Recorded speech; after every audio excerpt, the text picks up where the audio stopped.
Salut à toi, je m'appelle Léa et bienvenue sur la première vidéo de la chaîne YouTube Zik & Co.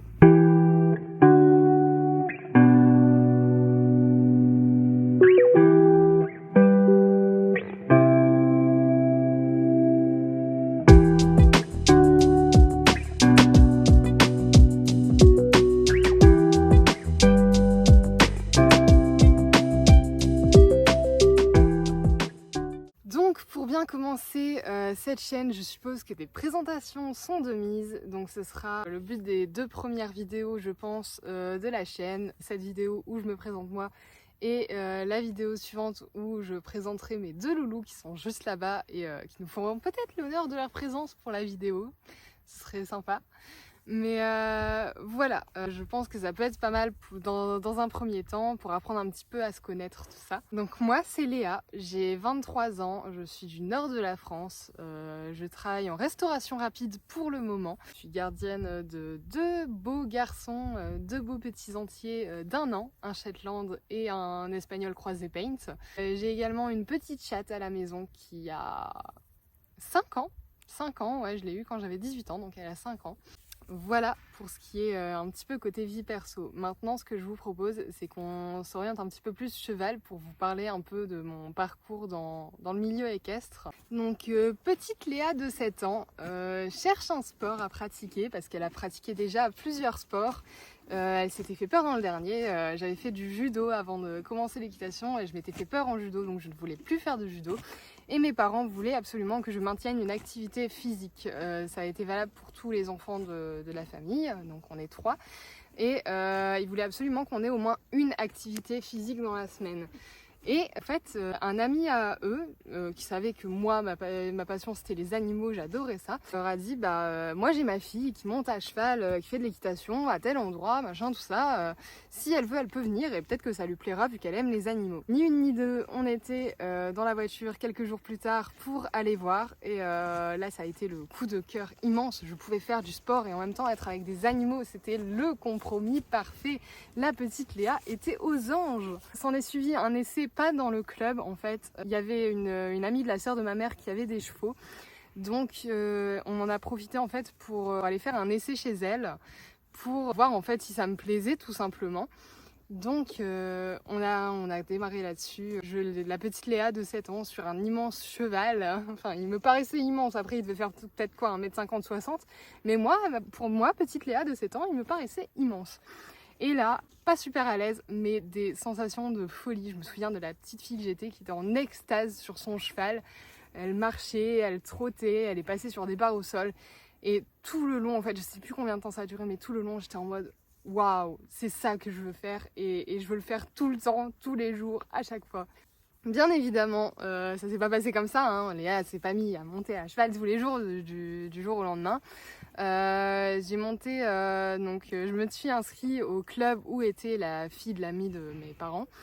Et là, j'ai commencé à apprendre à monter à cheval en équitation dite classique. Donc d'abord à Shetland, apprendre à marcher, trotter, galoper, puis à poney à cheval, passer des petits obstacles, tout ça, rentrer un petit peu dans le milieu du dressage, de l'obstacle, du plat, de la mise en selle. Je touchais un petit peu à tout dans tout ce qui était équitation purement classique. J'ai monté là-bas pendant 10 bonnes années avant de partir. Parce qu'il faut savoir que de ce fait, vu que j'aimais les animaux, j'avais pour projet d'être vétérinaire. Projet que j'ai mis de côté par la suite parce que des très longues études, parce que ok, il y avait le côté positif, t'es tout le temps avec des animaux, tu fais ce que t'aimes, mais à côté de ça, il y a aussi les aspects négatifs, tout ce qui est animaux malades, euthanasie, et moi, à côté de ça, j'étais vraiment matrixée cheval, je voulais cheval, tout le temps cheval. Donc je me suis orientée dans une école que j'avais en vue depuis quelques années qui avait une option équitation, donc je me suis dit on va tenter là-bas. À côté de ça, vu que je voulais cheval, on m'avait présenté la filière STAV, donc en bac technologique, qui avait l'air vraiment pas mal de ce qu'on m'avait décrit. On m'avait dit oui, si t'aimes bien les chevaux, il y aura du cheval, machin, tout ça.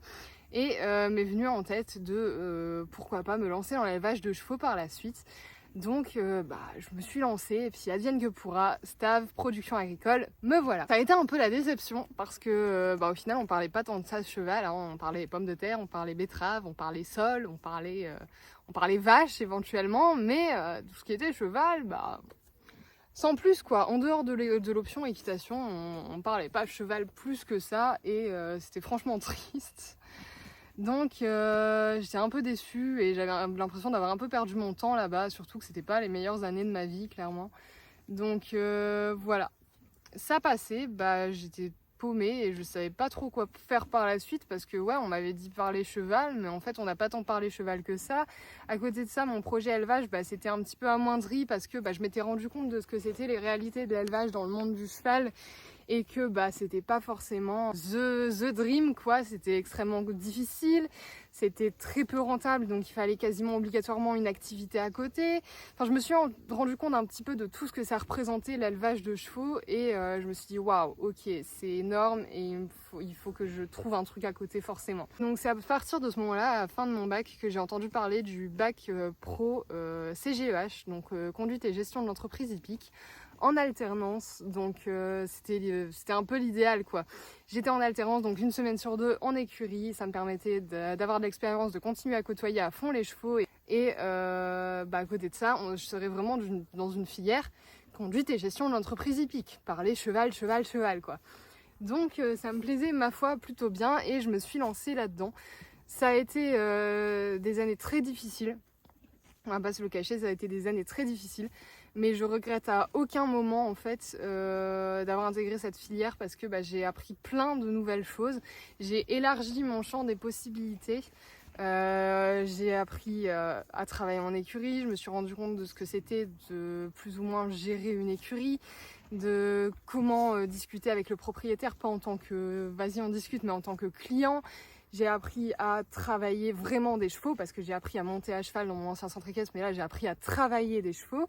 J'ai appris à travailler à pied, chose que je n'avais jamais faite auparavant.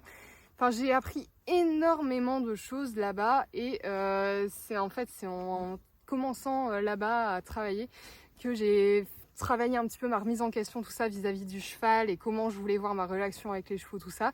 Parce qu'en fait, j'avais 2 patrons. J'en avais un qui était cravache, mordure, enraînement, éperon et tout le tintouin. Le cheval t'obéit pas, tu tapes dessus. Et en face de ça, j'avais mon autre coach, donc ils étaient à 2 patrons, qui elle était beaucoup plus axée travail à pied, équitation dite éthologique, tout ça. Donc ça m'a vraiment... en fait, c'est 2 mondes en fait, qui sont entrés en collision quand je travaillais là-bas. Et c'est à ce moment-là que je me suis dit, waouh, en fait, Léa, en fait, il existe plein d'équitations différentes et vers quoi tu veux aller, vers quoi tu veux tendre avec les chevaux. Qu'est-ce que tu recherches au fond avec les chevaux? Est-ce que tu veux plus travailler à pied? Est-ce que tu veux plus travailler monté? Est-ce que tu veux mixer les deux? Et de quelle manière tu veux le faire? Et c'est là que j'ai commencé, petit à petit, la remise en question a fait son chemin dans la petite tête de Léa, qui avait entre 18 et 20 ans à l'époque. Et qui a commencé à me mener là où j'en suis aujourd'hui en fait. Il faut savoir que cet apprentissage, il aura été très très éprouvant psychologiquement et physiquement pour moi. De ce fait, une fois ça fini, j'ai pris 1 année pour me poser. Je me suis dit bon, ok, année sabbatique, on prend le temps, on réfléchit à ce qu'on a envie de faire et on voit où les choses nous mènent. Bien évidemment, année sabbatique, ça ne voulait pas dire plus de chevaux non plus. Année sabbatique, ok, justement, go en profiter en fait. Go en profiter à fond pour bosser avec des chevaux, découvrir de nouvelles choses et expérimenter par moi-même en fait et me faire ma propre expérience seule et essayer de nouvelles choses. Et donc c'est là que j'ai pris plusieurs chevaux au travail, tous différents en fait, avec leurs propres caractéristiques. Je me suis retrouvée avec une pouliche Fjord de 2 ans, une trotteuse de 3 ans, mon premier débourrage. Aujourd'hui, à l'heure actuelle, je le referai plus à cet âge-là, mais c'était waouh, mon premier débourrage, avec un cheval de 15 ans, si je dis pas de bêtises, 15-16 ans. Enfin, je me suis retrouvée avec 3 chevaux complètement différents et en fait qui étaient tellement différents qu'ils en devenaient des complémentaires parce que j'expérimentais plein de choses avec eux. Donc c'est là que j'ai commencé à réellement progresser dans tout ce qui est travail à pied, éducation du jeune cheval. Ça m'a apporté énormément. C'est là aussi que j'ai fait mes premières montes en cordelette, mes premières montes en licol en autonomie. Tout ça en fait, ma première montée en liberté aussi, et ça a été juste incroyable de pouvoir expérimenter tout ça par moi-même. Bien sûr, des erreurs j'en ai fait parce que j'étais pas encadrée, mais en fait ça m'a tellement appris que j'y repense, je me dis waouh quoi. Mais en revanche, je restais toujours dans de l'équitation dite classique, de l'équitation éthologique que je dirais aussi classique, type horsemanship avec Andy Booth et compagnie. C'était vraiment dans cette optique-là. Il y a une jument qui est en train de se rouler à côté, c'est trop mignon. Enfin bref, c'était vraiment dans cette optique-là. Et c'est en rencontrant de nouveaux chevaux que j'ai continué à évoluer en changeant mes méthodes et en découvrant encore d'autres méthodes. Et ça a été génial. Donc suite à ça, j'ai changé d'écurie, je me suis plus occupée de la fière et de la trotteuse, j'ai continué avec donc le cheval de 16 ans et avec d'autres petits chevaux au passage. Mon amie quant à elle, avec qui j'avais repris contact à ce moment-là, qui montait en club, on a monté en club un petit peu ensemble. On a fini par arrêter, j'ai arrêté de monter en club en février, mars, quelque chose comme ça, 2022. Donc ça fait un peu plus d'1 an maintenant que j'ai arrêté de monter en club. Et donc elle à côté, je l'avais lancée dans l'aventure de prendre une DP. Donc elle s'était prise une demi-pension et moi en fait je l'aidais en fait avec toutes les connaissances que j'avais parce qu'elle était cavalière de club, elle connaissait que ça en fait. C'était retour à moi il y a 5 ans plus tôt avec mes petits chevaux de club dans mon tout premier club à savoir rien faire au final. Je savais rien faire à cette époque-là. Donc on a travaillé ensemble, elle a eu des DP vraiment extraordinaires, elle a évolué de fou malade et c'est là que je me suis dit waouh, en fait l'enseignement c'est un truc de fou malade. Ça me plaît de ouf et je veux apprendre aux gens à développer leur relation avec leur cheval. Je veux apprendre aux gens à ouvrir leur esprit à d'autres méthodes en équitation. Et c'est vraiment un projet qui a commencé à vraiment me tenir à cœur et qui vraiment me motivait quoi. J'étais en mode mais je veux faire ça, c'est trop bien. Je la vois évoluer, ça lui fait plaisir, ça me fait plaisir aussi de me dire que moi j'ai mis ma petite pierre à l'édifice qui a fait que aujourd'hui c'est cette cavalière là. Du coup j'ai un projet d'enseignement en fait qui s'est vraiment installé dans ma tête et c'était fou. C'était mes premiers pas dans l'enseignement et je trouvais ça juste incroyable. Donc voilà, suite à ça, mon année sabbatique s'est terminée et une petite écurie proposait une place en tant que palefrenière. Donc je me suis dit pourquoi pas, en attendant de réfléchir un petit peu à ce projet d'enseignement, travailler là-bas. Donc j'ai travaillé là-bas, pareil, je me suis retrouvée avec plusieurs chevaux à travailler. Donc encore une fois des profils très très très différents mais tous complémentaires et qui m'ont permis d'encore évoluer. C'est avec ces chevaux-là que je me suis approchée du renforcement positif petit à petit parce que j'avais un cheval qui était assez compliqué, qui n'aimait pas la présence de l'homme et du coup il a fallu trouver des solutions. Donc c'est à partir de ce moment-là où je me suis approchée de cette approche-là plus renforcement positif.